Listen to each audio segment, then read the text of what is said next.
अस्सलामुअलैकुम, मैं हूं कलीमुल्ला। आज हम बात करेंगे अज़रबैजान बाकू में एग्रीकल्चर बिजनेस करने के हवाले से। इसका तरीकाकार क्या है। हमारे साथ हैं अली अकबर साहब। अस्सलाम वालेकुम सर, क्या हाल है। वालेकुम अस्सलाम कलीमुल्ला, आपका क्या हाल है? मैं ठीक हूँ। अल्हम्दुलिल्लाह सर, मैं भी ठीक हूँ। सर आप हमें बताएं कि अगर कोई हमारा पाकिस्तानी भाई अज़रबैजान बाकू में एग्रीकल्चर बिजनेस करना चाहता है तो इसका तरीकाकार क्या है, और क्या पाकिस्तान की निस्बत यहाँ पे ज़मीन सस्ती है। जी, ये बहुत ही अच्छा टॉपिक है आज बहुत आपका। शुक्रिया सर। इसमें बहुत से लोगों ने पाकिस्तान से हमारे साथ रब्ता किया और वो इंटरेस्टेड थे कोई फार्म बनाने में, कोई एग्रीकल्चर बिजनेस करने के हवाले से। तो हम ये इंफॉर्मेशन देना चाहते हैं कि पाकिस्तान की निस्बत यहाँ पर ज़मीन सस्ती है एज़ कम्पेयर टू पाकिस्तान में ज़मीन की जो कॉस्ट है वो $10,000 से $12,000 तक फ़ी एकड़ हो सकती है, जबकि यहाँ पर जो ज़मीन है उसकी कॉस्ट आप ये ले लें $2,000, $1,500, $3,000, डिपेंड करता है कि ज़मीन कौन सी जगह पर है और वो कितनी ज़्यादा जो है वो क्रॉप या फसल दे सकती है, या पानी जो है दरिया के किनारे पर है, या वहाँ पर फसलें कौन कौन सी हो सकती हैं, जी सर। बंजर ज़मीन है या दूसरी जो है ज़री ज़मीन है। बिल्कुल तो सर। ज़मीन की कॉस्ट उसकी लोकेशन के हिसाब से जो बदलती है, 1500 से 2000 $3,000 तक चली जाती है, ठीक है, फी एकड़। लेकिन फिर भी अगर आप पाकिस्तान की निस्बत देखते हैं तो ये सस्ती ज़मीन है। मतलब पाकिस्तान में 10-12 हज़ार डॉलर की फ़ी एकड़ है, या $15,000 तक भी फ़ी एकड़ है, जबकि यहाँ पर सस्ती है। जी सर। उसके साथ साथ यहाँ पर लेबर भी सस्ती है। पाकिस्तान में अगर एक आम एवरेज मजदूर 30,000 पाकिस्तानी कमाता है, तो यहाँ पर वो आपको गांव में जहाँ पर अनस्किल्ड लोग हैं आपको 200 मनात में भी मुलाजिम मिल जाता है। जबरदस्त सर। तो इसलिए अगर आप ज़मीन यहाँ पर लेकर वहाँ पे फार्मिंग करते हैं तो आपको सस्ती लेबर भी मिल जाती है, ज़मीन भी सस्ती मिल जाती है। जी सर। जो आपकी क्रॉप या फसल तैयार होती है वो आप यहाँ से रशिया या यूरोप या टर्की या कहीं पर भी एक्सपोर्ट कर सकते हैं। उसके साथ साथ यहाँ पर आज़रबाईजान में बहुत ज़्यादा उसका स्कोप है। जैसे यहाँ पर जो है मसलन कुछ सब्जियाँ हैं जिनमें आप पोटैटो ले लेते हैं, टमाटर ले लेते हैं, खीरा ले लेते हैं, ये जी सर। सलाद के तौर पर इस्तेमाल होते हैं। उसके साथ साथ यहाँ पर जो है बैंगन आ जाता है, या फूल गोभी जिसे हम कहते हैं, जी बंद सर। गोभी। और दूसरा जो है, तो ये सारी चीज़ें जो है यहाँ पर ग्रो होती हैं और उसके साथ साथ यहाँ से एक्सपोर्ट भी होती हैं। जी ठीक सर। है, तो यहाँ पर ग्रीन हाउस फार्मिंग का भी स्कोप है। तो उसके साथ अगर आप ज़मीन लेते हैं तो आप यहाँ पर गोट फार्मिंग और काउ फार्मिंग भी कर सकते हैं, जिसका ये फ़ायदा है कि आप यहाँ से ज़िंदा जानवर रशिया और टर्की और यूरोप को एक्सपोर्ट कर सकते हैं, यूरोप के बहुत से ममालिक को। और उसके साथ साथ आप जो है यहाँ से बीफ या मीट एक्सपोर्ट कर सकते हैं। जबरदस्त सर। बहुत ज़्यादा स्कोप है इसका और प्रॉफिट मार्जिन भी बहुत अच्छा है। जी सर। तो इसके लिए ज़रूरी है कि आप यहाँ पे कंपनी रजिस्टर्ड कराएं। कंपनी रजिस्टर्ड कराने के बाद आप जो है उस कंपनी के नाम पे लीज ले सकते हैं लॉन्ग टर्म के लिए, 50 साल के लिए, 40 साल के लिए, 90 साल के लिए ज़मीन को लीज करके आप वहाँ पर अपना फार्म बना सकते हैं।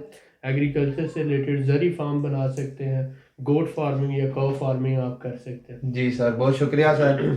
सर आप हमें ये बताएं कि क्या अज़रबैजान बाकू में एग्रीकल्चर बिजनेस मुनाफा बख्श है। जी देखें, आज़रबाईजान में बहुत से लोग जो है आज़रबाईजान में ज़राअत से मुंसलिक नहीं है, लेकिन पाकिस्तान और इंडिया में जैसे पहले 80% थे, अब 70% के करीब लोग ज़राअत से मुंसलिक हैं। जी उनके सर। आबाओ अजदाद इस बिज़नेस से मुंसलिक होने की वजह से वो इस बारे में बहुत अच्छा जानते हैं, एक्सपीरियंस है। तो अगर वो लोग यहाँ पर आके कोई काम करते हैं तो अपने जो एक्सपीरियंस से फ़ायदा उठाते हुए वो बहुत अच्छा मुनाफा अर्न कर सकते हैं। ठीक है, जबरदस्त और सर। दूसरा ये कि प्रॉक्सिमिटी है, रशिया के साथ बॉर्डरिंग है, इसके साथ साथ टर्की के साथ और यूरोप के साथ। तो यहाँ पर जो भी प्रोडक्ट तैयार होती है वो पाकिस्तान की निस्बत 2 गुना ज़्यादा महंगी बिकती है। जी सर। ठीक है, तो ज़मीनें सस्ती हैं, लेबर सस्ती है और प्रोडक्ट्स जो है वो महंगी बिकती हैं, तो प्रॉफिट मार्जिन डेफिनेटली बहुत ज़्यादा है इसमें। जबरदस्त सर, बहुत शुक्रिया सर। सर आप हमें ये बताएं कि अज़रबैजान बाकू में कौन कौन सी फसलें होती हैं, और कैसे मुनाफा कमाया जा सकता है। अच्छा देखिए, यहाँ पर जो सीज़न बहुत अच्छा है, मौसम जो होता है ना वो बहुत अच्छा है। बहुत ज़्यादा गर्मी नहीं होती, बहुत ज़्यादा सर्दी नहीं होती, बर्फ़बारी सिर्फ 2 महीने के करीब होती है और उसके अलावा गर्मी 1-2 महीने ही होती है। बाकी 8 से 9 महीने जो मौसम बहुत प्यारा और अच्छा सा रहता है। जी सर। तो ऐसी सूरत हाल में यहाँ पर जैसे अंगूर है, जैसे हम फलों की बात करते हैं, अंगूर आ जाता है, सेब आ जाते हैं, खुबानी आ जाती है, और बहुत से फल जो है यहाँ के लोकल वो होते हैं। उसके साथ साथ यहाँ पर जो सब्जियों में पोटैटो है, ओनियन है, और उसके साथ आप ले लेते हैं खीरे आ जाते हैं, टमाटर आ जाते हैं, जी और सर। उसके हरा धनिया है, और मुख्तलिफ जो सलाद की आइटमें हैं वो आ जाती हैं। हमारे यहाँ सलाद का इतना ज़्यादा कल्चर नहीं है पाकिस्तान इंडिया में, लेकिन यहाँ पर आप किसी भी सुबह दोपहर शाम जब भी खाने के लिए आप बैठते हैं तो सलाद का कल्चर है, यानी कि दोपहर और शाम के खाने में, लंच और डिनर में तो मस्ट है, जी सर। सैलड होना चाहिए। अगर सैलड नहीं है तो ये लोग खाना नहीं खाते, इनकम्प्लीट समझते हैं। तो जबरदस्त सर। जिसमें चार चीज़ों का बुनियादी, जैसे टमाटर है और खीरा है और उसके साथ साथ धनिया और जो हरा प्याज जिसे हम बोलते हैं, ये सारा, तो ये सारा ग्रो होता है और ये सारा यहाँ से एक्सपोर्ट भी होता है, रशिया भी जाता है और ये आज़रबाईजान के अंदर भी। जी सर। इस वक्त समझ लें कि 4 मनात का पर केजी टमाटर यहाँ पे सेल हो रहा है, 4 मना यानी 400 पर केजी। ऐसा ही है और इसके सर। साथ खीरे का भी 400 रुपये का पर केजी। तो आप सोचे पाकिस्तान में खीरा कभी 400 रुपये पर केजी हुआ है? नहीं हुआ, मत 20, 25, 30 रुपए पर केजी के हिसाब से सेल होता है। ऐसा ही है सर, तो इतना ही। अगर यहाँ पर इतना ज़्यादा महंगा है तो ये ग्रीन हाउस में भी ग्रीन हाउस फार्मिंग होती है, वहाँ पर भी कर रहे हैं, उसके अलावा ओपन फार्मिंग भी होती है। तो इसमें बहुत ज़्यादा स्कोप है। जो लोग एक्सपीरियंस है इस फील्ड का, जिनके पास तजुर्बा है, तो वो यहाँ पर आके ज़राअत में बहुत अच्छा काम कर सकते हैं। एग्रीकल्चरल लैंड लेकर, लीज पे लेकर या परचेज करके वो अपने बिजनेस को ग्रो कर सकते हैं। जी उसके लिए सर। प्रोफेशनल नॉलेज की ज़रूरत है और आपका माइंडसेट होना चाहिए, और आपको ऑलरेडी पता हो कि मैंने लोगों से काम कैसे लेना है और एक काम को कैसे किया जाता है। जी सर, जबरदस्त सर। सर मैं आपसे पूछना चाहूँगा कि क्या गवर्नमेंट एग्रीकल्चर जो बिजनेस है इसको सपोर्ट करती है, इस पे टैक्स है या नहीं है? जी, आज़रबाईजान की गवर्नमेंट जो है एग्रीकल्चर को बहुत ज़्यादा सपोर्ट कर रही है। जी ये सर। अपना फूड पे डिपेंडेंट है। पहले ऑलरेडी ईरान से, टर्की से ज़्यादातर मंगवाते हैं, लेकिन अभी इंडिपेंडेंट होना चाह रहे हैं। तो इसलिए ये चाह रहे हैं कि जो लोग, जो कंपनीज फूड में यानी कि एग्रीकल्चर में काम कर रही हैं, एक तो उनको टैक्स फ्री कर दिया इन्होंने, जी सर, उनसे किसी जबरदस्त। किस्म का कोई टैक्स नहीं ले रहे। दूसरा ये है कि उनको लोन प्रोवाइड कर रहे हैं। अगर कोई प्रोफेशनली काम करता है तो उसको एग्रीकल्चरल लोन भी दे रहे हैं। तो इस तरह से गवर्नमेंट की सपोर्ट है। एक तो आपको टैक्स फ्री है, दूसरा आपके जो है लोन की सहूलत मौजूद है। अगर आपकी कंपनी प्रोफेशनल काम करती है, सही तरीके से काम कर रही है, तो गवर्नमेंट से आप लोन भी ले सकते हैं। जी सर, जी जबरदस्त सर। सर आप हमें ये बताएं कि क्या यहाँ से जो ज़रूरी अशियाँ हैं वो दूसरे मुल्कों में भेजी जा सकती हैं? जी बिल्कुल, आपकी जो भी प्रोडक्ट्स हैं, जैसा कि मैंने बताया कि वो फ्रूट्स हो सकते हैं। यहाँ से बहुत ज़्यादा अनार है, उसके अलावा सेब है, और उसके अलावा यहाँ पर जो दूसरी खुबानी है, नाशपाती है, ये सारी जो प्रोडक्ट्स हैं यहाँ की, ये जाती है। और उसके अलावा वेजिटेबल में यहाँ पोटैटो है, ओनियन है, और उसके साथ साथ टमाटर है, खीरा है, ये सारी प्रोडक्ट्स यहाँ से एक्सपोर्ट होती हैं। जी सर, और जबरदस्त। यूरोप भी जा रही हैं, टर्की भी जा रही हैं, रशिया भी जा रही हैं, हर जगह यहाँ से एक्सपोर्ट हो रही हैं। और बहुत कम क्वांटिटी अभी तो हो रही है, क्योंकि आपको पता है कि यहाँ बहुत ज़्यादा जो लोग ज़राअत से मुंसलिक नहीं है। जी सर। कुछ क्वांटिटी लोगों की मुंसलिक है, लेकिन अगर यहाँ अनसेचुरेशन है अभी।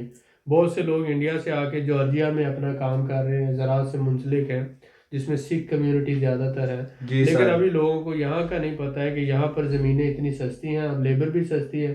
तो जो लोग इस फील्ड से मुंसलिक हैं और जिनके पास ऑलरेडी तजुर्बा है और अच्छी इन्वेस्टमेंट भी है, यानी कम से कम 25-30 हज़ार डॉलर तक इन्वेस्टमेंट है, तो आप लोग ज़राअत में यहाँ पर बहुत अच्छा काम कर सकते हैं।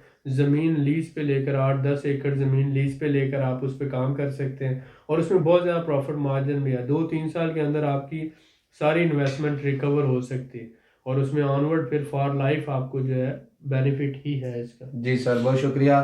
सर आप हमें ये बताएं कि हमारे जो पाकिस्तानी भाई हैं अगर यहाँ पे एग्रीकल्चर बिजनेस करते हैं जी तो उनको ज़ुबान नहीं आती है, ज़ुबान का मसला वो किस तरह हल कर सकते हैं? जी, ज़ुबान का मसला ज़ुबान सीखने से हल हो सकता है। जी आप सर। किसी भी ट्रेनिंग सेंटर में दाखिला लेते हैं तो वहाँ पर 2-3 महीनों के अंदर आपको हर महीने का तकरीबन $50 चार्ज करते हैं। जी तो एक सर। अच्छा टीचर आपको, क्योंकि इंग्लिश की तरह ही लिखी जाती है और पढ़ी भी जाती है, प्रोनाउंसिएशन का थोड़ा सा फ़र्क है, तो आप लोग जो मिडिल पास है वो भी आसानी से इसको पढ़ सकते हैं और लिख सकते हैं। जी तो सर। टीचर जो 2 से 3 महीने में आपको सिखा देगा। $200-250 खर्चा है। रोज़ाना 1-2 घंटे की आप क्लास लें, आसानी से आप ज़ुबान सीख सकते हैं। जी सर, ज़बरदस्त। सर आप हमें ये बताएं कि आज़रबाईजान बाकू में बहुत सी कंपनीज हैं जो सर्विसेज प्रोवाइड कर रही हैं, तो आपकी कंपनी से किसी क्लाइंट को सर्विसेज लेने का क्या फ़ायदा है और उसके लिए कैसे फिर बेनिफिट्स हो सकते हैं? अच्छा, पहली बात तो ये है कि बहुत सी कंपनीज में बहुत से प्रोफेशनल लोग इसमें नहीं हैं। जी तो सर। आप ये देखते हैं कि बहुत से लोग जो हैं वो किसी न किसी मकसद से यहाँ पर आए, लेकिन जब वो उनके मकसद पूरे ना हुए तो वो यहीं पर रह गए जी और सर। उन्होंने यहाँ पर ऑनवर्ड अपना जो है काम शुरू कर दिया। तो उसमें प्रोफेशनल लोगों की बहुत कमी है। ठीक है।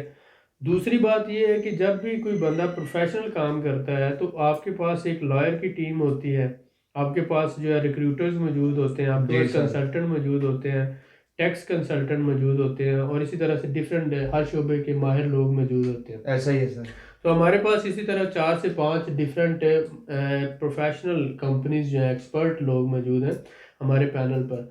हम एक जॉइंट डिफरेंट कंपनीज का मिल के काम कर रहे हैं, जिसमें लॉयर्स हैं हमारे पास, जी इसी सर। तरह टैक्स कंसल्टेंट हैं जो टैक्स डिपार्टमेंट्स हैं, इसी तरह से रिक्रूटर्स मौजूद हैं हमारे पास, इसी तरह प्रॉपर्टी डीलर्स हैं जो प्रॉपर्टी के अपने फील्ड के एक्सपर्ट हैं। जी तो सर। ये डिफरेंट, हर बंदा अपने अपना काम कर रहा है। तो हम जब किसी अपने क्लाइंट को सर्विसेज देते हैं तो हम उनके साथ अपनी ये पूरी 6 से 7 टीमें जो है जी सर। मुंसलिक करते हैं और वो एक मैक्सिमम जो आउटपुट के साथ उनको सर्विसेज देते हैं। जी सर। तो हम उस क्लाइंट के साथ अपना 10 से 11 साल का जो एक्सपीरियंस है शेयर करते हैं और फिर उसको मार्केट विजिट करवाते हैं, उसके बिजनेस कॉन्टेक्ट्स करवाते हैं, उसको बिजनेस के हवाले से जो सर्विसेज चाहिए, उसको ऑफिस चाहिए, उसको लैंड चाहिए, उसको स्टाफ चाहिए, उसको यहाँ पर लैंग्वेज के इश्यूज हैं, उसको यहाँ पर लीगल इश्यूज हैं, जी सर। ये सारे मामलात को हेल्प करते हैं हम और उसको जो है ना खड़ा होने में 0 से 100% तक हम उसको हर तरह की सर्विस प्रोवाइड करके यहाँ तक कि वो अपने बिजनेस पे खड़ा होकर अर्निंग शुरू कर देता है, जी तब सर। तक हम उसको उसके साथ होते हैं और उसको सर्विसेज प्रोवाइड कर रहे होते बहुत शुक्रिया सर आपका। सर जैसा कि आपने बताया आप फुल बैकअप करते हैं हैं। जी जी। किसी भी बंदे का, क्लाइंट का।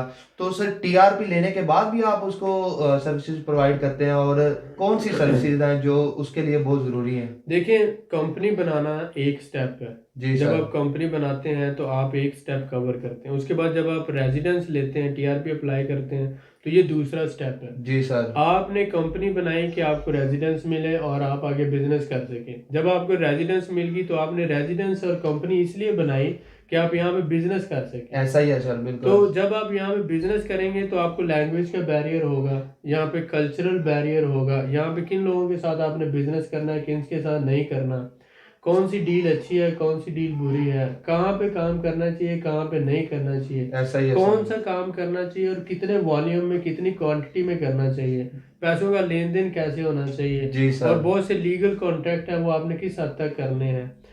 कोई भी काम अगर आप कर रहे हैं, प्रॉपर्टी परचेज कर रहे हैं या आप फार्मिंग कर रहे हैं या कोई भी काम कर रहे हैं, तो उसमें जो बारीकियां हैं यहाँ के हवाले से, जी उनको सर। किस तरह से मद्देनजर रखते हुए हम बेहतर तरीके से कर सकें कि अगला बंदा आपके साथ फ्रॉड ना करें या आप खुद कोई नुकसान का, घाटे का सौदा ना कर लें। जी सर। तो असल काम तो रेजिडेंस लेने के बाद शुरू होगा। ऐसा ही है सर, बिल्कुल यानी कि ऐसा। आपने कंपनी बनाई और रेजिडेंस ली ताकि आप यहाँ पे बिजनेस कर सकें। जी सर। तो हम अपने क्लाइंट को रेजिडेंस लेने के बाद भी सर्विसेज प्रोवाइड करते हैं कि वो बिजनेस के हवाले से अगर चलना चाहे तो हम उसको ऑफर करते हैं कि हमारे साथ पार्टनरशिप में भी काम कर सकता है। जी सर। हम उसको for example logistic services provide करते हैं, तो हम कहते हैं कि एक शेयर हमें उसका वो देता रहे, फॉर लॉन्ग टर्म हम उसके साथ चल सकते हैं।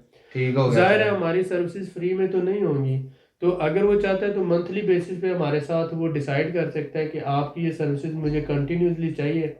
प्रोजेक्ट टू प्रोजेक्ट हमारे साथ डिसाइड कर सकता है, जी सर। या फिर जो हमारे साथ एक परसेंटेज के, मैं ये परसेंटेज आपको देता हूँ और आपकी लॉजिस्टिक, आपकी लीगल टीम जो है वो मेरे साथ काम करती रहे, आप मेरे साथ बिजनेस कॉन्टैक्ट करवाते रहे, आप जो डीलिंग्स करवाते रहे। तो वो फिर डिपेंड करता है कि वो बंदा हमसे किस तरह की सर्विसेज चाहता है जी सर। और उसके बदले में हमें वो क्या देता है, क्या शेयर देता है। ऐसा तो ही है ये आप सर, समझते बिल्कुल। हैं, अगर हम जो उसको सर्विस प्रोवाइड कर रहे हैं उसके बदले में हमें कुछ नहीं मिल रहा, तो आप समझें कि किसी भी बंदे का जो टाइम होता है वो बहुत कीमती होता है। अगर उसने किसी को, मतलब फॉर एग्जांपल मैं किसी अपने दोस्त को, अपने अजीज को या रिश्तेदार को या किसी को भी कोई फेवर दे सकता हूँ, लेकिन ये जो 6 से 7 टीमें हैं जिसमें लॉयर्स की टीम है, प्रॉपर्टी कंसल्टेंट है, बिजनेसमैन है, टैक्स के कंसल्टेंट हैं और उसके साथ साथ रिक्रूटर्स हैं, हर बंदे ने पैसा अपना लेना है ऐसा ही है सर। और बगैर पैसे के तो ये इनमें से कोई भी मूव नहीं करेगा।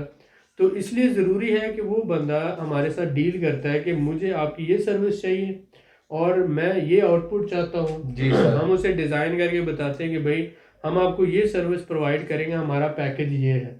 तो उसमें ठीक हो गया। म्यूचुअल एग्रीमेंट एक दूसरे से हम करते हैं। अगर वो सेटिस्फाइड होता है तो हमारे साथ लॉन्ग टर्म चल सकता है।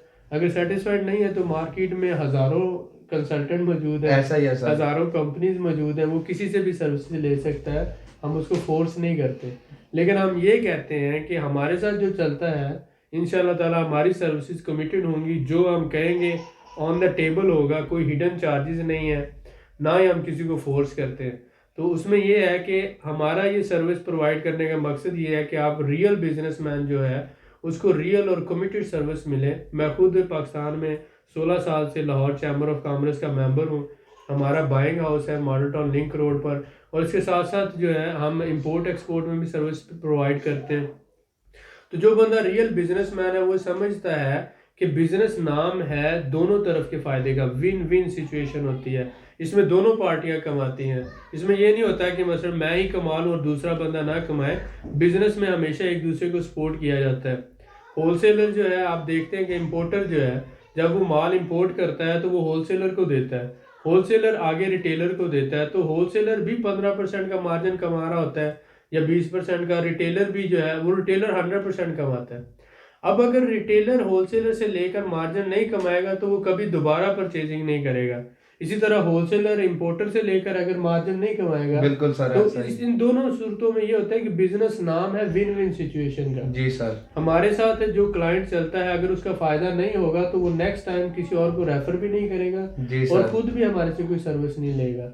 तो इसलिए हमारा जो मेन फोकस होता है वो क्लाइंट की सक्सेस पे होता है। ये फोकस नहीं होता कि हम उससे सर्विस चार्जेस ले लें और बस बात खत्म हो जाए। जी सर। उसका जो कामयाब होने के लिए जो जो लवाजमात चाहिए और जहाँ जहाँ उसको सपोर्ट चाहिए, वो लीगल सपोर्ट हो सकती है, वो मॉरल सपोर्ट हो सकती है, वो बिजनेस के सेटअप के हवाले से टिप्स एंड ट्रिक्स हो सकते हैं, जहाँ पर उसको किस तरह के लोग, किस तरह का स्टाफ चाहिए, कौन सी जगह पे सेटअप बनाना है, कहाँ पे सेटअप नहीं बनाना है, कौन सी डील करनी है, कौन सी नहीं करनी, ये हर चीज़ हम उसके साथ शेयर करते हैं जी अपने सर। तजुर्बे के हिसाब से। और फिर उसे कहते हैं कि अब आप बताओ कि बेटर डिसीजन क्या है आपकी नज़र में। डिसीजन पावर उसी की होती है, हम उसको एडवाइस करते हैं जी सर। कि यहाँ पर ये सूरत हाल है, और उसमें फिर उसको नज़र आना शुरू हो जाता है कि ये डील मेरे फ़ायदे की है और ये डील मेरे नुकसान की है। तो हम उसके साथ अपना नॉलेज एक्सपीरियंस शेयर करते हैं और उसको कहते हैं कि ये 3-4 सूरत हाल में से जो सबसे बेटर है आप उसको पिकअप कर लो। जबरदस्त सर, बहुत शुक्रिया सर इस कीमती मालूमात के लिए। यही हमारे भाइयों के सवाल है और यही जवाब, इसीलिए मैंने आपसे ये सवाल किया। जी, बहुत शुक्रिया सर। वेलकम। सर आप हमें बताएं कि अगर कोई हमारा पाकिस्तानी भाई यहाँ अजरबैजान बाकू में काम करना चाहता है जी जी। तो उसके लिए सऊदी और दुबई की निस्बत यहाँ पे कारोबार करना कैसे मुनाफा बख्श है? अच्छा देखें, सऊदी और दुबई में ये सूरत हाल है कि पिछले 15-20 साल से जो लोग या 30 साल से जो लोग रह रहे हैं, एक तो उनको 100% ऑनरशिप नहीं मिलती बिजनेस की। ऐसा ही है सर। दूसरा सबसे बड़ा इशू ये है कि वो अपनी फैमिली और बच्चों को नहीं ला सकते। बिल्कुल ऐसा। तीसरा इशू ये आ जाता है कि वो वहाँ पर ना ही परमानेंट रेजिडेंस है ना ही शहरियत मिलती है।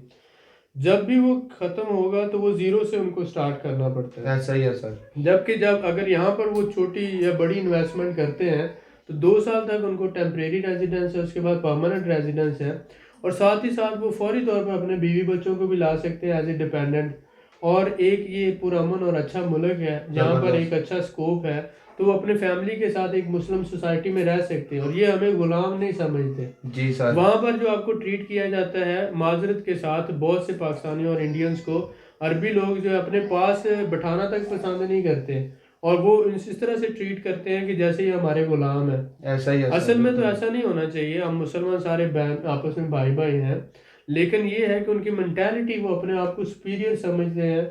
और पाकिस्तानी हैं, इंडियंस हैं, और जो भी मुस्लिम कम्युनिटी है, जो भी लोग वहाँ पर रोजगार की तलाश में गए उनके साथ वो बहुत बुरा सलूक करते हैं। जी सर। और बहुत से लोगों के साथ हमने सुना कि उनके बिजनेसेस को टेक ओवर कर लिया गया, उनको डिपोर्ट करवा दिया गया। अब उनकी इतने सालों की मेहनतें ज़ाया हो जाती हैं। ऐसा ही तो है सर। यहाँ पर ऐसा नहीं है। यहाँ आप अपने बिजनेस के 100% ऑनर हैं, आप अपने फैमिली को, बच्चों को ला सकते हैं और यहाँ पर उनके साथ सेटल हो सकते हैं। यहाँ की शहरियत आपको मिल जाती है। आप 2 साल बाद परमानेंट रेजिडेंस है, 5 साल 7 साल बाद आप शहरी हो जाते हैं।